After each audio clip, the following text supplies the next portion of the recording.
On the evening of May 8, 2025, thousands of people gathering in Vatican City were filled with a sense of peaceful expectancy as the sun sank beneath the dome of St. Peter's Basilica.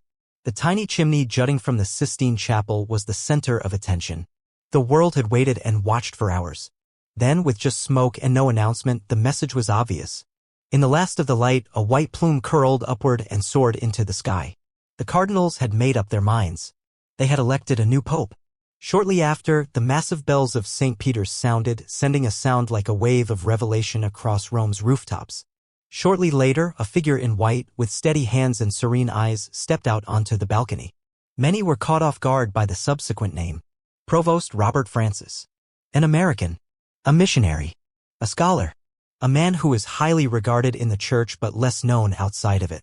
Robert Provost was born on September 14, 1955, in Chicago, Illinois, a city renowned for its thriving Catholic populations and long-standing immigrant customs. He would go on to be known as Leo XIV. He grew up in a working-class area and was the son of a pious family that valued service, discipline, and faith. He was enthralled by the church's serene holiness even as a little boy, lured to its air of mystery and purpose. His calling did not come to him overnight, rather, it developed over years of study, introspection, and self-sacrifice, much like the gradual turning of a page. Provost studied advanced theology at Rome after entering the Augustinian order, a career devoted to teaching and communal living. However, his pastoral personality was formed in Peru, far from the familiar streets and cozy academic halls.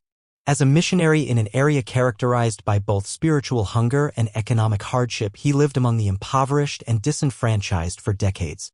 He lived the gospel, not simply preached it, in the arid communities of northern Peru. He led, listened, taught, and healed. He was able to establish enduring trust in groups that the institutional church frequently ignores because of his proficiency in Spanish and profound cultural awareness. Provost, who was more renowned for his honesty than his ambition, gradually advanced through the ranks in a peaceful manner. He was named Bishop of the Northern Peruvian Diocese of Chiclayo in 2014. There, he gained notoriety for making grandiose statements, but for walking with his people, visiting churches on foot, sitting with distraught families, and standing up for the underprivileged. His leadership was characterized by both courage and humility. When the truth was required, he was not afraid to speak up against corruption or to be straightforward. Pope Francis called him back to Rome in 2023 to take on the highly crucial role of prefect of the dicastery for bishops, recognizing his leadership and theological balance. Provost became a guardian of pastoral integrity as the head of the office in charge of selecting bishops worldwide. His choices frequently demonstrated a preference for shepherds who were doctrinally solid, spiritually rooted, and near to their people, not political leaders, but servants. Nevertheless, Provost maintained an exceptionally low profile in spite of this influential function.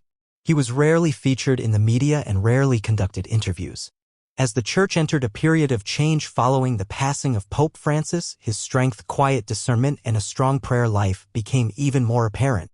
His name was not one of the most often referenced by reporters at the start of the conclave.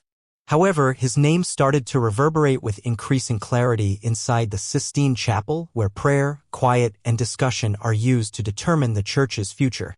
Provost was seen by many cardinals as a symbol of continuity without rigidity, someone who might support Pope Francis' reforms while giving the papacy a renewed sense of moral clarity and spiritual depth. His international experience was more significant than his American heritage. He had served in areas where poverty, injustice, and spiritual despair rather than arguments test one's faith, and he had lived far from places of authority. There was a moment of collective amazement as he appeared on the balcony of St. Peter's. A name that hadn't been used for centuries was Leo XIV. The decision was not made by accident. Leo XIII, the final pope to have that name, was a reformer and philosopher who aimed to unite tradition with modernity, standing up for workers' rights and encouraging the Church to engage in intellectual renewal. Provost indicated his intention to carry on that same spirit by naming him Leo XIV. Doctrinal adherence, receptivity to discussion, and a profound concern for the human spirit. It was evident from his opening remarks that this would be a papacy characterized more by substance than by show. He didn't start off making audacious claims. Rather, he requested prayers. He bowed. The crowd saw a shepherd at that precise time rather than a king. After a lifetime of service, this man is now summoned to serve in the most important capacity. The world noticed. Not just because Leo XIV was the world's first American pope, but also because of his values. A return to pastoral wisdom, quiet authority, and a strong sense of purpose. His election was not only symbolic, it was providential for many Catholics, particularly in areas where faith is spreading and communities faced significant problems. A pope from the Americas who recognized the silent power of holiness, the suffering of the periphery, and the value of listening. Despite all of the news and firsts, Leo XIV is still quite grounded. He is referred to the Pope as a cross rather than a throne. Not as authority, but as accountability. His vision for the Church is grounded in the Bible, honed during years of discernment in the Vatican's core, and forged in the furnace of missionary life. The road ahead won't be simple. However, many believe that the Church has found a leader who will dutifully follow it step by step, with patience, prayer, and a firm hand. There is always a lot of symbolism in the early days of a new pope. Every action, statement, and silence is viewed through the prism of expectations and history. Pope Leo XIV, however, was not in a rush to make audacious declarations to establish his rule. Rather, he decided to start out discreetly, as he had always done. A humble man was unpacking a few things behind the papal palace's opulent marble halls. A collection of handwritten letters from his time in Peru, notes from parishioners, schoolchildren, and lay leaders, a well-worn breviary, and a rosary that had been in his hands thousands of times. Reminders of the Church that shaped him away from the grandeur of Rome. The man who used to stroll Sicilio's dirt roads was now walking the Vatican's gleaming hallways, but his gait remained the same. He continued to be bowed in prayer. He kept up his early morning routine within the Domus Sancti Marti, the Vatican guest house where he chose to remain rather than move into the papal residences. He would get up far before the sun came up, not to read diplomatic briefings or prepare speeches, but to pray. By themselves in the tiny chapel where silence was the norm and candlelight flickered. The new pope would kneel there as a son of the Church, not as a public person, and give the Lord, whom he had dedicated his life to, the great load that now rested on his shoulders. In these early days, those who came into contact with him noted a remarkable presence that was commanding not in volume but in stillness. Despite his kind tone, his voice had a weight that caused people to halt. Despite his fatigue, his eyes were focused. He listened more than he said when he met with Vatican authorities. He posed unexpected inquiries.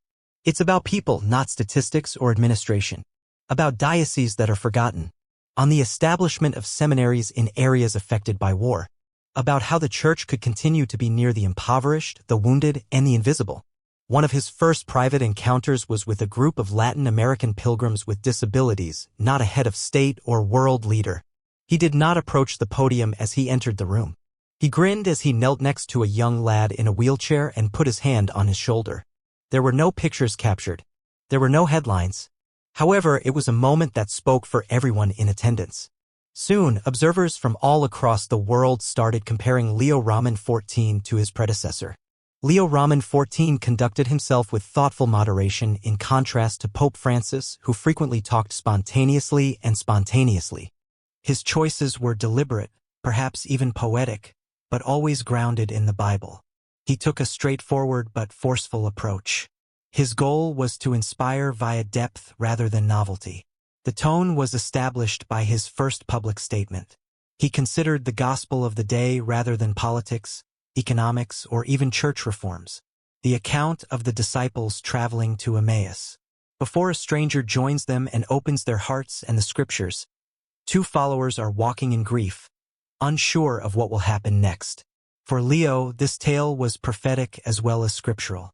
He asserted that the Church is experiencing an Emmaus moment, confused, split, burdened by exhaustion, bewilderment, and scandal. However, he maintained that tactics and slogans did not contain the solution. It involved walking with Christ once more, in the process of rediscovering the Bible, while sharing a meal together, in allowing encounters to reignite the flame of faith rather than coercion. This message struck a deep chord. Bishops and laypeople alike heard his statements as a call to get back to the basics across countries. Scripture, sacrament, prayer, service, and stillness. They are living realities rather than sentimental aspirations. Behind this spiritual clarity, however, lay a man who was acutely aware of the difficulties facing the contemporary world. Complexity was nothing new to Leo XIV. He had witnessed directly how polarizations within and beyond the Church threatened to turn discipleship into division and theology into ideology while serving as prefect of the dicastery for bishops. He had secretly sought to select leaders capable of overcoming factionalism, bridge-building men and women who didn't compromise on the truth. He held that same vision now as Pope. He didn't act as though achieving unity was simple. However, he thought it was possible to pursue it faithfully. The Church is not called to be a fortress or a battlefield, he said. Her purpose is to serve as a home, a place of communion, bravery, and conversion. This balance was what many found so intriguing about Leo XIV's leadership. He was aware of the dangers the Church faced, including theological ambiguity, abuse scandals, and secularism. He wasn't cynical, though. He thought that grace had eternal power. Furthermore, he thought that holiness, not power battles, would bring about the renewal the Church so much needed. He met with theologians, missionaries, and lay leaders from regions of the world that are frequently disregarded in church planning within weeks of his election. He sought to hear the voices of people who lived on the edge, whether they were in Syrian refugee camps, isolated Alaskan parishes, or the Congo or Cambodia. These were crucial meetings, not merely symbolic ones. The peripheries were important to Leo XIV, not peripheral. He frequently recited a sermon he had given in Peru. Christ's heart is the edge of the Church. He made listening a priority, even for young people. He didn't inquire about church attendance statistics or social media trends at a private meeting with a group of young Catholics. He only inquired, "Where do you feel lost? Where do you feel seen? And how can we walk together?" After glancing at them, they were taken aback by the question, but it stuck with them long after the meeting was over. Leo XIV would start to more clearly define the course of his pontificate in the upcoming months. However, those initial weeks of quiet presence and introspection were already making a stronger statement than any policy paper. They were exposing the heart of a man who thought that the Church's power lay in being more devoted rather than in making a louder statement. Something quieter, less obvious but much more permanent, started to take shape as the conclave's dust settled and the cameras shifted to other headlines. Still in his early years as the Bishop of Rome, Pope Leo XIV was getting ready to give the world his first significant public speech. The moment would not occur at a large international event or at a stadium. Rather, it would arrive during the Regina Caeli, the customary Sunday prayer and contemplation that is conducted from the Apostolic Palace window, which looks out over the faithful people assembled in St. Peter's Square. That day, there was a subdued tension in the air. His first visit in this capacity since his election came at a time when journalists, Catholics, and skeptics all looked to the Vatican to see what message the new pope would convey. Would he discuss the political position of the Church? Would he talk about societal instability or maybe tensions throughout the world? But there was no spectacular show as Pope Leo XIV took the stage. No much build-up. Just the gospel, a contemplation, and the soft cadence of prayer. As he reflected on the words of Christ following the resurrection, he spoke clearly but softly. "I hope you find peace." Leo XIV saw these words as a mission rather than a kind greeting. He clarified that governments cannot create true peace, laws cannot impose it, and comfort cannot purchase it. It is the result of making amends, being humble, and showing kindness even when it is not due. He asserted that the Church is not yet the Church of the resurrected Christ if it is not a place of peace. He had given a spiritual reset in a matter of minutes, without mentioning any political happenings or disputes. He was advocating for the Church to re-enter the world in a different way rather than retreat from it. As a witness of kindness, not as an advocate of a particular philosophy. As a healer, not as a judge. Early on in his pontificate, this tone came to define him. He viewed the Church as a family in need of restoration rather than as an organization in crisis. He was also aware that recovery would take time. It would require lovingly expressed truth. It would require families that were forgiving of one another, parishes that welcomed, and bishops who paid attention. That initial speech was an invitation rather than a list of orders. It arrived subtly but with the full force of heaven behind it, much like so many invitations in the Gospel. His words started to have an impact in the days that followed.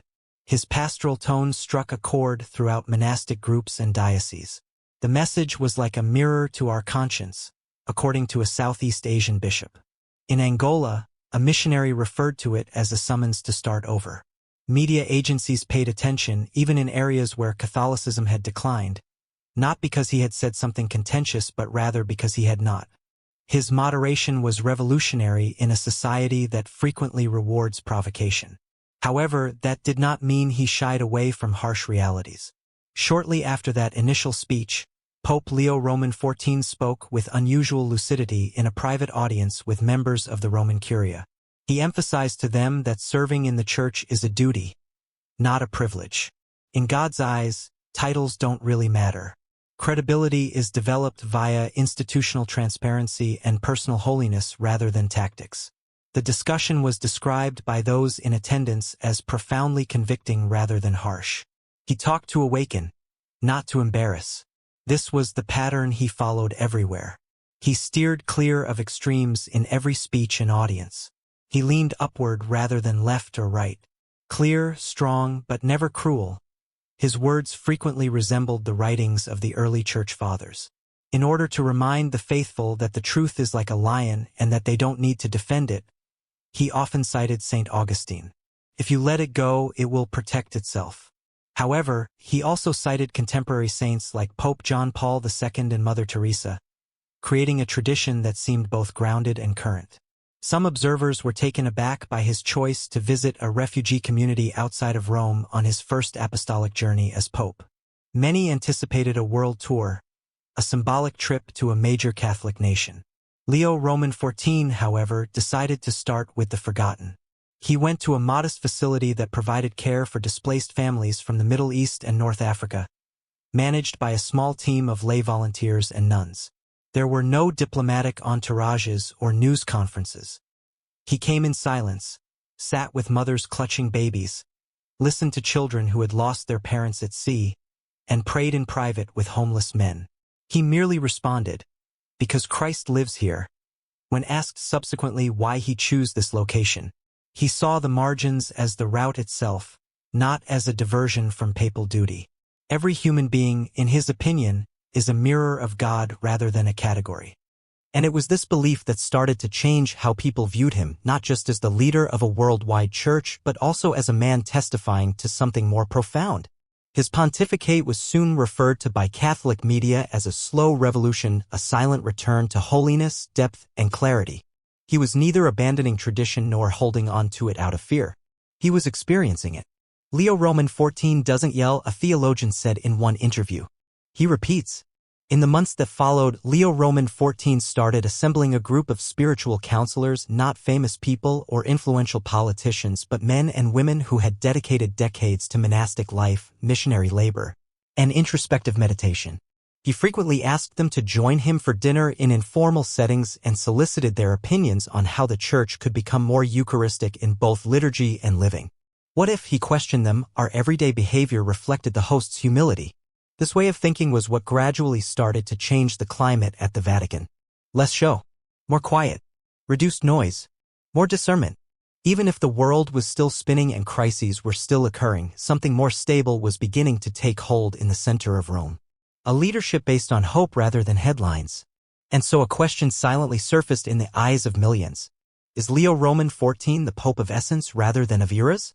He was a man who characterized his time by what he revealed rather than what he opposed. A church finding its core instead of responding to disorder. That was just the start of that quest. And the world was starting to follow, maybe without even noticing. Pope Leo XIV had already started to change the core of church leadership within the first 100 days of his pontificate, not by issuing broad decrees, but by subtly going back to the foundations of discipleship. No structural revolutions were advocated by him. He urged spiritual rejuvenation. Pope Leo XIV made one thing very clear in private sessions with cardinals and bishops: it started with the shepherds themselves, not with the people in the pews. The focus of authority must shift back to holiness. He asserted that the church doesn't require additional managers. Fathers are necessary. Silent, honest, and selfless men who exude the aroma of their flocks rather than ambition. These words were unalterable, but they weren't cruel. He described them as having lived among the impoverished, cleaned the feet of prisoners, and broken bread in small churches with leaky roofs rather than at banquets. Leo Roman XIV started what he dubbed spiritual audits of formation houses and seminaries rather than diocesan funds or construction projects to start this renovation. He invited seasoned missionaries, monks, and trusted spiritual leaders to visit training facilities around the world. Their job was to watch, not to examine. What sort of men were they shaping? Did they learn to preach, or were they learning to pray? Were they being trained to govern or to serve? Did they leave their formation with only sharpened minds or with blazing hearts? These audits showed a crisis of depth rather than a crisis of theory. Too many aspiring priests were being molded by performance, efficiency, and outward achievement at the expense of their inner life. Many in the Curia were therefore taken aback by Leo Roman XIV's response. Quiet. He requested that all bishops, regardless of their nation or position, directly participate in a minimum 5-day retreat that is guided by contemplatives rather than administrators or lecturers. Canon law, public speaking, or church government would not be the retreat's main topics. The Gospels, prayer, and the heart of a man who must become a shepherd of souls rather than systems would be its main topics. There was a mixed response. Some greeted it with appreciation. It was viewed as disruptive by others, but nobody was able to ignore it. Popularity was not Leo Roman XIV's goal. Purification was what he sought. In one retreat, a group of bishops were led through meditations on Christ's wounds at a secluded Benedictine monastery in Austria. During meals, nobody talked. There were no phones remaining. Emails and news were unavailable. Ancient stone halls were filled with the sound of Gregorian chant, scripture, and quiet. According to one archbishop, it was the most agonizing and essential stripping he had ever experienced. He acknowledged that I had forgotten how to just be with Christ without doing anything for him. Pope Leo Roman XIV hoped that was precisely what would occur. Clarity, not guilt. Spiritual enlightenment, not institutional shame. He realized that rules by themselves could never be the first step toward the Church's regeneration. Men and women whose hearts had been recentered in the Eucharist had to be the first. On the cross. In the love of Christ, which merely aims to love in return and does not seek praise. His strategy was not limited to the clergy. Leo Roman XIV subtly urged religious communities to review their charisms honestly rather than suspiciously. Did they continue to produce fruit? Did their original ideas survive, or were they merely archived? In a private letter, he expressed gratitude to a group of nuns in northern Spain for their dedication to prayer and quiet.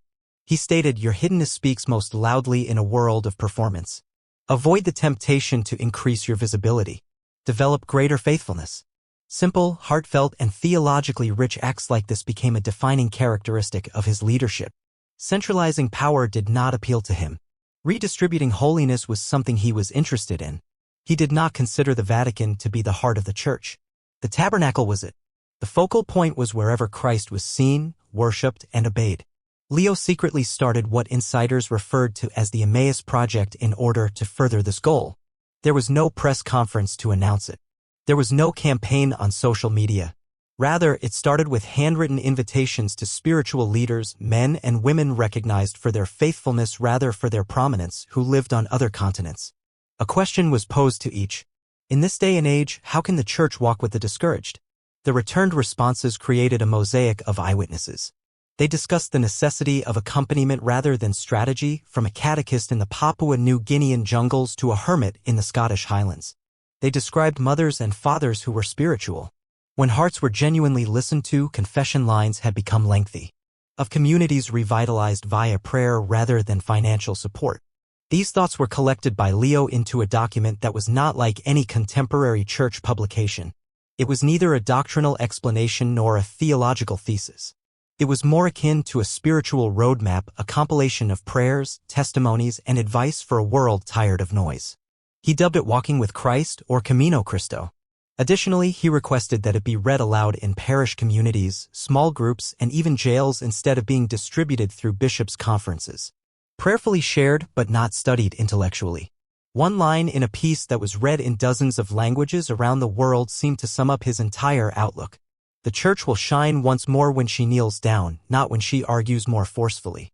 Catholics' perceptions of the Pope, both inside and outside the Church, started to change as a result of this position. Christendom was not making a resurgence under Leo. He wasn't bringing back the good old days. His eyes were focused on the crucified one, his hands were open, and his head was lowered as he walked into the present. And for many, the world needed that kind of leadership. Bishops started planning regional variations of the retreats that the Holy Father had urged in dioceses ranging from Manila to Madrid. In addition to teachings, young seminarians had access to spiritual advisors. Character depth was now used to gauge vocations rather than just enrollment figures. Some were worried that the Church would lose momentum as a result of the slower pace. Leo reminded them, however, that it was Peter's faith, not his efficiency, that allowed Christ to build the Church. Books, pulpits, and town squares are no longer the only things that influence the world that Pope Leo XIV inherited. It is shaped by algorithms, popular subjects, and round-the-clock, non-blinking screens. Human attention is the new currency everywhere, from Manila to Montreal, from Rome to Rio. Additionally, in this environment, the Church's voice runs the risk of being muffled by distraction rather than hostility. Leo XIV, however, has not retreated or been afraid of this fact. Instead, he has decided to pay attention and gain knowledge. One of the first indications of his approach was a silent, straightforward choice. He gave the Vatican's communication office instructions not to use catchphrases or contemporary marketing terms to rebrand his pontificate. There wouldn't be any fanfare-filled logo designs or memorable hashtags. His logic was obvious. The gospel requires presence, not packaging. However, he was aware that presence still needed to find a way into everyday digital rhythms. He then started assembling missionaries, not consultants, who lived in prayer and quiet while also comprehending the world of screens. These weren't influential people. They worked as servants. A few operated little Catholic YouTube accounts. Others made short films about saints' lives. One was a cloistered nun who, from behind the walls of the monastery, posted reflections on Instagram. Leo XIV asked the identical question to each of them. How can we communicate with hearts that are incapable of silence? The result was a mindset rather than a campaign. The Church needs to be present in the digital sphere as a truth-teller, not as a follower of trends.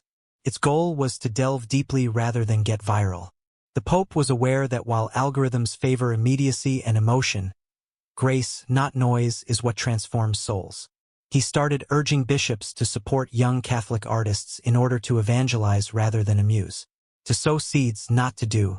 This counsel was used by one Ghanaian bishop to support a local studio where seminarians could produce brief, introspective videos in their own tongues. Teenagers in a Polish diocese started a project where they used borrowed microphones to record podcasts about the Gospels in their school library. It wasn't glamorous at all. Leo XIV, however, thought that if such mustard seeds were planted in silence, they would eventually grow fruit. His vision extended beyond the production of content. Every parish should view its digital doorway as a hallowed sanctuary, he advised. Let it feel like an invitation into something holy, not just a bulletin board, he urged, whether someone's first interaction with the Church is through a live broadcast or homepage. He maintained that websites ought to be encounter-focused, elegant, and uncomplicated. Focused on pastoral care, confession hours, and invitation mass times, rather than being inundated with material. He urged Catholic media to take their time in a world where information is constantly changing. Don't speak first, he advised. Pray first. He urged reporters who cover church matters to develop their inner selves and to sit in front of the tabernacle before using a keyboard.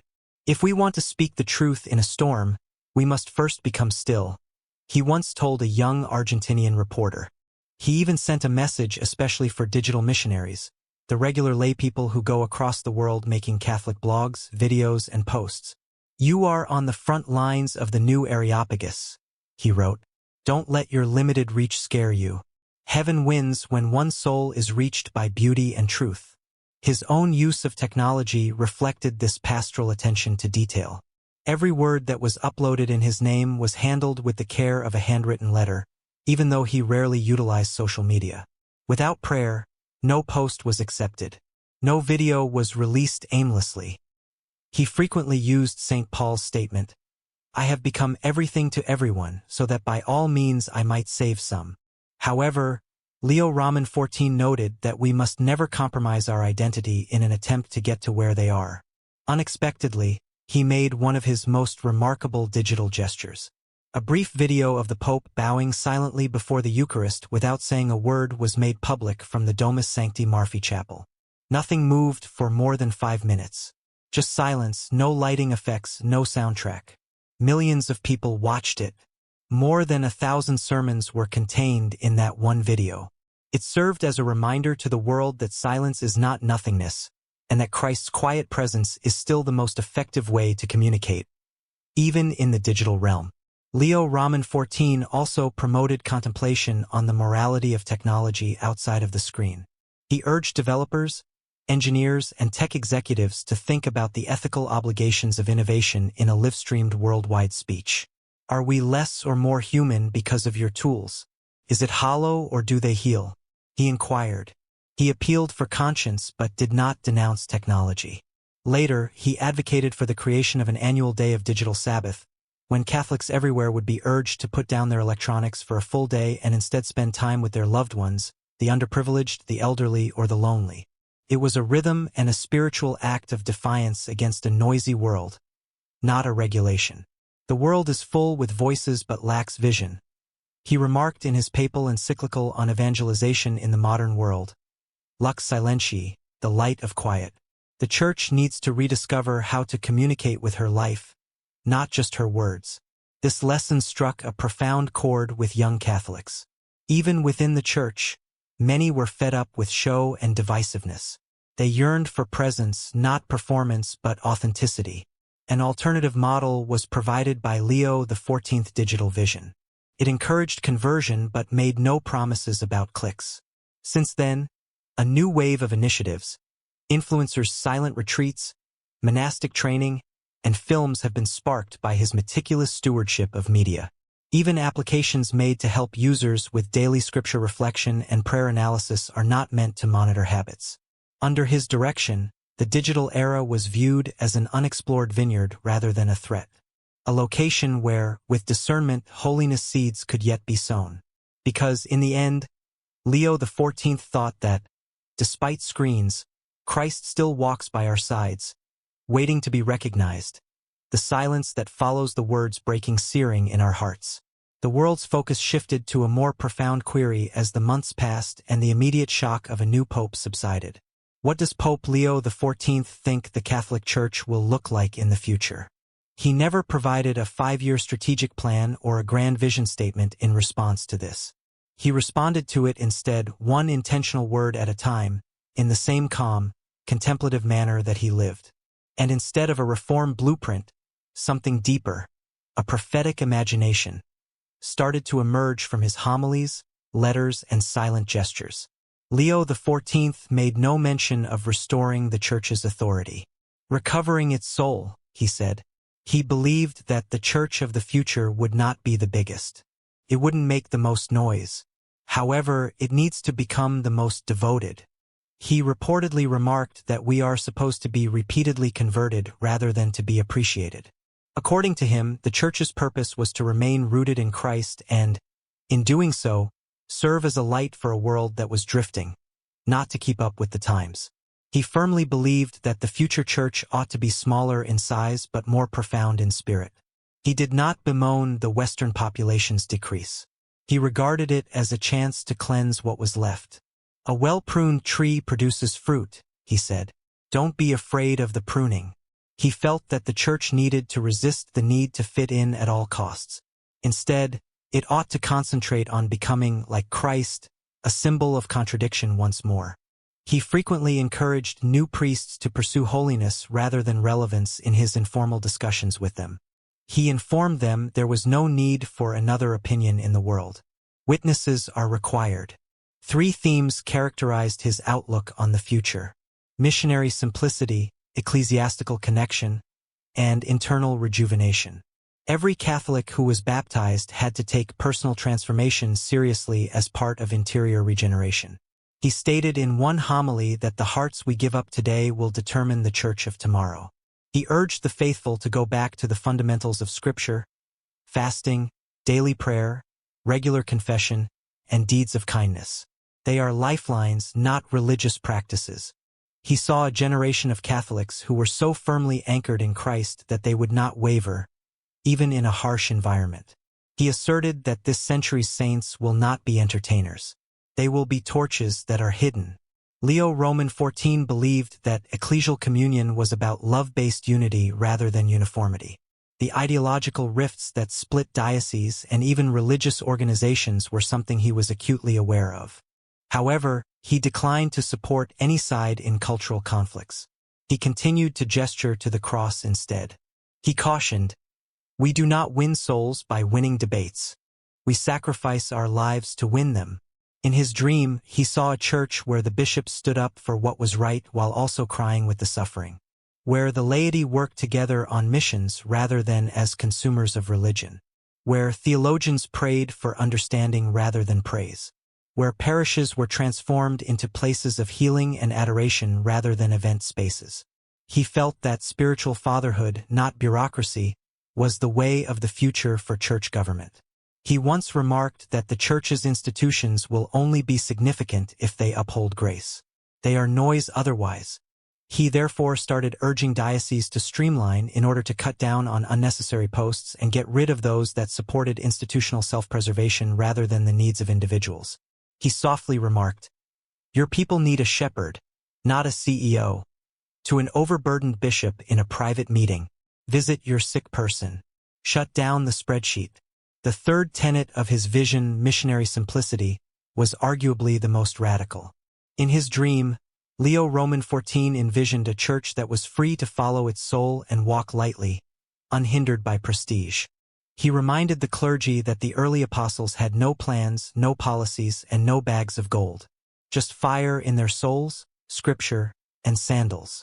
He felt that a community that lived differently was the most potent thing the church could provide in a world full of complicated institutions, not governed by wealth, fame, or technology, but by true love, the kind that washes feet on their knees, like the one that goes to prisoners, the kind that takes in the homeless, the type that travels with those who are skeptical without attempting to correct them. Conquering continents was no longer the focus of his missionary work. The goal was to illuminate even the smallest spaces. During Eucharistic adoration, he reportedly muttered that Christ did not wish to live in any corner. He waits for us to take him there, though. He also realized that scorn and apathy, rather than violence, would be the means by which persecution would increase. However, he never promoted terror. He cited the early church instead, pointing out that they lacked cathedrals and legal safeguards. But they were happy. The world was altered by that happiness. He felt that happiness had to come back. Leo Roman XIV started urging the whole church to re-embrace beauty as a necessity rather than a luxury in order to create room for that future. He maintained that holy music should uplift the soul, that the liturgy should never turn into a performance, and that even the most basic parish should aim for reverence. He claimed that a faith that does not sing has lost how much it is adored. He also cautioned, quietly, against the perils of a faith that is limited to activity or moralism. He reminded Catholics that their goal was to love the world with Christ's heart, not to make it better. He urged us to have Eucharistic courage, broken, offered, and genuine. He believed that closeness to God, rather than institutions, would be the foundation of the Church of the future. Instead of strategists, it would be headed by saints, and little communities burning with love and truth would nurture it by fire rather than force, spreading the gospel like a lantern into the night. He stated, "If the Church is to survive this century, she must learn again how to love as if for the first time." In one of his lesser-known works, which was written during a retreat prior to his election, "To love and be crucified for it, not to triumph or impress." Pope Leo XIV's ultimate vision for the Church is that a church of sanctity rather than prestige, a living church, not one that is adored. By the conclusion of the first year of his pontificate, Pope Leo XIV had subtly ignited a movement among youth that few had expected.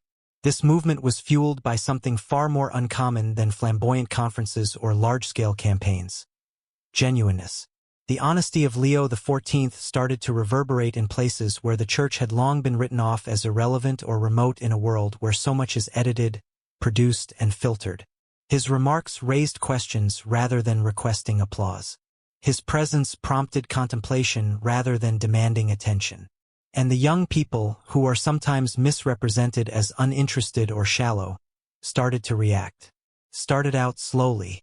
Not because they were ordered to, but because they were drawn to the quiet that Leo XIV frequently mentioned. A small group of university students in Lisbon began getting together once a week to pray the rosary. In order to share his thoughts on the Pope's homilies, a young seminarian in the Philippines started writing letters to other students.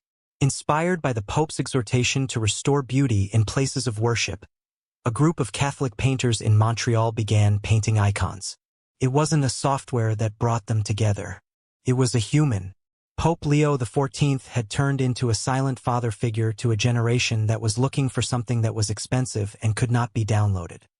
He talked without notes in one of his most private speeches, which was given in a private meeting with young leaders from all over the continents rather than from a balcony. "You are not the Church's future," he declared. "At this moment you are her heart. There won't be a tomorrow if the flame doesn't burn within you." He did not downplay the difficulties. He recognized that many young Catholics were wounded by scandals, hypocrisy, and a culture that provides everything but leaves nothing unfulfilled. He did not, however, provide them with amusement. He gave them a reason. He informed them you weren't meant to drift. You were designed to burn. The issue of vocation, not only to the priesthood or religious life, but to holiness in all its manifestations, was rekindled by this fire. All of a sudden, new queries started coming in seminaries that had been struggling with decline for a long time. Not in large quantities, but in letters that were earnest and considerate. The question of how to advance in the Church was no longer asked by applicants.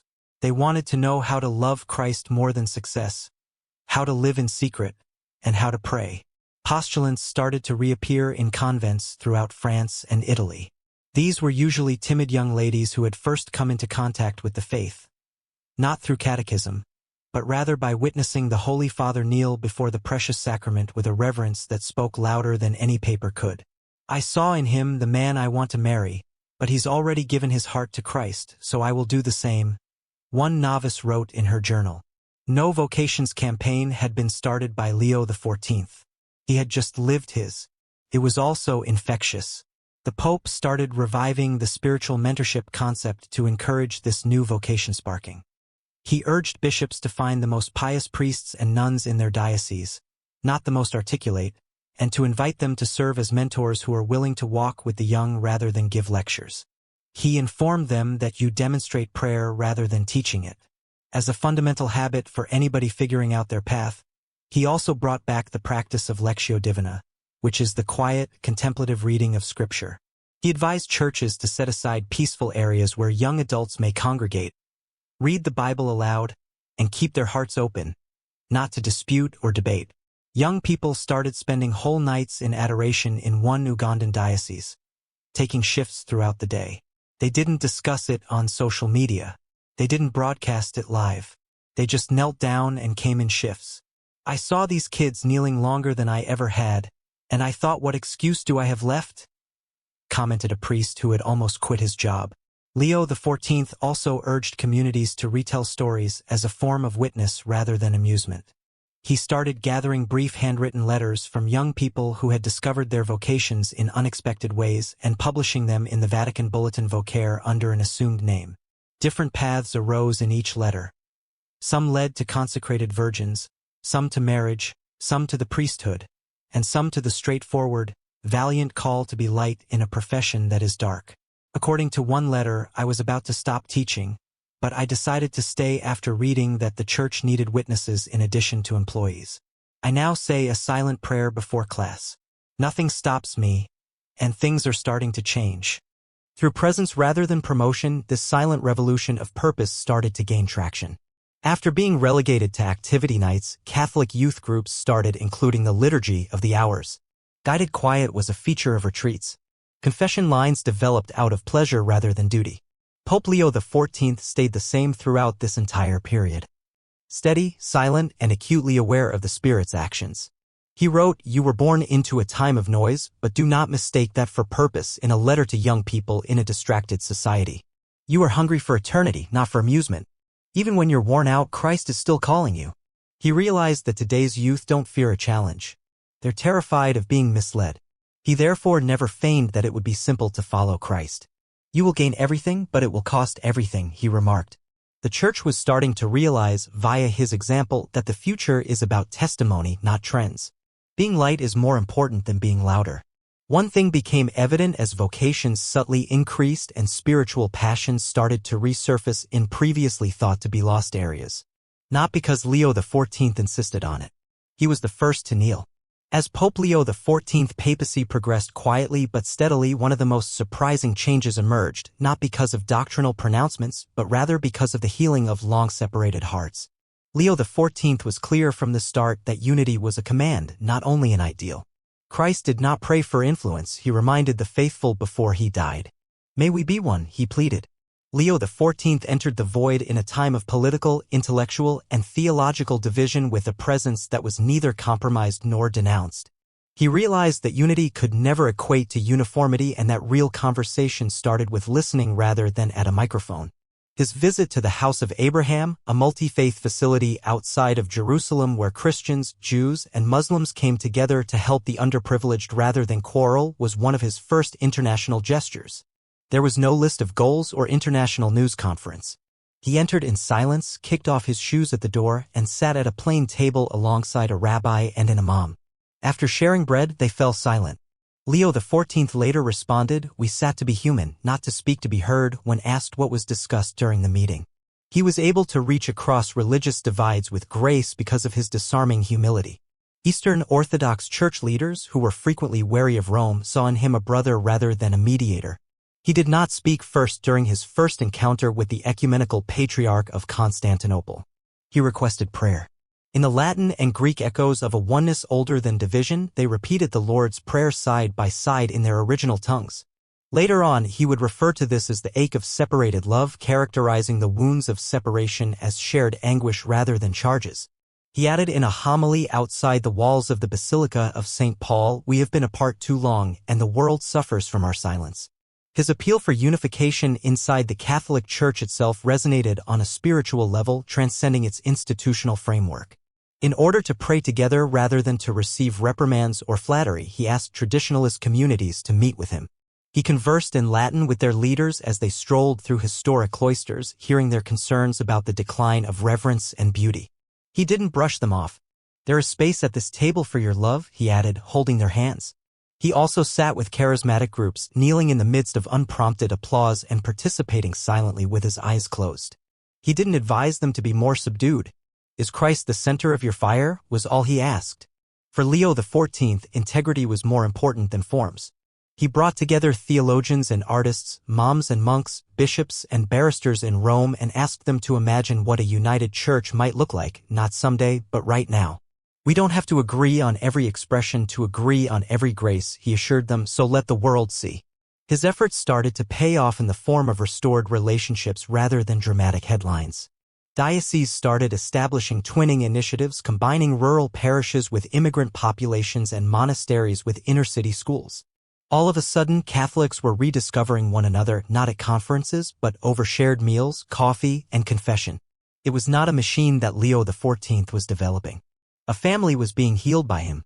He once gave a story in response to a question concerning conflicts inside the church. Despite its imperfections, a split house is not doomed. When it forgets the table where it used to eat together, it is doomed. Reset the table. Light the candles. Hold on. Love always returns. Additionally, he extended this welcoming attitude outside of Christian boundaries. He silently stood in front of the grave of a Muslim youngster who had been killed in battle in Morocco. He received a scarf of peace and bowed low as he visited a Sikh Gurdwara in India. He visited Buddhist monks in Japan on the slopes of Mount Hai, where they prayed for harmony and sipped tea. His message was the same each time. We worship in different ways. However, the impoverished, injured, and children are all keeping an eye on us. Don't teach kids to be hopeless. He saw that evangelization in the 21st century would be about regaining credibility rather than winning debates. And he frequently asserted that love is the source of credibility. He started rearranging the pontifical councils in the Vatican that dealt with interreligious dialogue, putting people with real-world missionary experience in charge instead of officials. Bishops who had lost friends to acts of religious violence and nuns who had served in non-Christian communities for decades were among his appointments. These were bridge builders, not thinkers. Leo XIV, however, never compromised the Church's identity. He never expressed regret for her honesty or exchanged it for consolation. He frequently reminded his audience that while the gospel is constant, the hands that deliver it need to be cleaned. His leadership on the international scene was characterized by his steady balance of truth without conceit and discussion without dilution. He opted for tenderness during a period when public discourse was characterized by indignation and mistrust. He went the less traveled route. He opted for the gradual process of loving. The world started to take notice. Long skeptical of religion, secular publications characterized his behavior as a moral silence during a panic attack. His messages were discovered online by young atheists who wrote to him out of curiosity rather as conversion experiences. One person wrote, "I don't believe yet, but I've started listening again." And this might have been his greatest gift. He created room for hearts to return, not that he altered everyone's heart. The Church breathed afresh in this room. Not with victory, but with compassion. The world silently pondered as this breath deepened if Pope Leo XIV would transform the Church or if his Church, which was reconstructed on the principles of grace, sacrifice, and silence, may actually transform the world. As the second year of his pontificate progressed, Pope Leo XIV persisted in following the course he had decided upon from the beginning, one that led him to a cross rather than a throne. There were no lines of applause or meticulously planned legacy-building moments. He pursued Christ rather than history. Almost imperceptibly, the Church started to follow. It was something more profound than a revolution of institutions or banners. A silent rebirth of the soul. The sacred is being rediscoverable. The long silence in Paris started to be filled with prayer rather than noise. Seminaries that had previously questioned their purpose were now overflowing with vocations rather than aspirants. Disciples, not crowds. No metrics were available to map this change. It was beyond the scope of headlines. However, it was genuine. After watching a film of Leo XIV worshipping in silence, a group of young Catholics in the Vietnamese countryside reconstructed a wooden church that had been devastated by storms without any money or attention. They wanted to create a space similar to that. Inmates in Argentina started reading his homilies out loud in their cells, underlining with pencil the passages where his words struck a raw and real chord. For the first time in 20 years, a former atheist in Germany lighted a candle in a church and muttered a prayer, not because she was sure, but because she felt compelled to try after witnessing his silence. The white-clad man was no longer only a leader. He had turned into a symbol of presence rather than perfection or strength. The legacy of Leo XIV will likely be defined by this, rather than by the size of his crowds or the audacity of his decrees. He will be remembered for reminding the Church that its purpose was love, not to impress. He never professed to know everything. Indeed, he frequently warned the world that we need greater faithfulness rather than more solutions. And by virtue of his uncomplicated belief, Jesus attracted souls by loyalty rather than coercion. Instead of casting a shadow, he stood in Peter's old light to reflect the person who had addressed him by name. Therefore, the Church is on the cusp of something older and more timeless rather than a new doctrinal movement or political epic. The holiness threshold. We weren't asked to be louder by Leo XIV. He requested that we be smaller, to resemble the mustard seed once more, to go back to the quiet that is more powerful than any throng, to keep in mind that the Church is based on moms, missionaries, monks, and martyrs rather than movements, on the silent saints whose prayers keep the world going but whose names will never be known. What he plants in the soul, not what he leaves behind in stone, is the true test of a pope, he famously said. In that regard, it's possible that his pontificate has just begun, because the seeds are now found in monasteries and hospitals, in deserts and islands, in cities and villages, in the hearts of people who heard his voice above the cacophony of the outside world, in the lives of those who, because he knelt first, knelt again. These seeds will sprout, not due to strategy, but because God is dependable. And this is what the Church learned from Leo XIV. God occupies the space we create for him. He speaks when we decide to be silent. He carries us as we bear the cross. Therefore, the bells of St. Peter's continue to ring, not for a man's victory, but for a Savior's unwavering mercy. And elsewhere, behind the windows of a plain Vatican room, a white-clad pope ends his day with prayer rather than cheers. Because visibility was never a concern for Leo XIV. It always came down to faithfulness. The Church will resurrect in that faithfulness, not in grandeur, but in grace.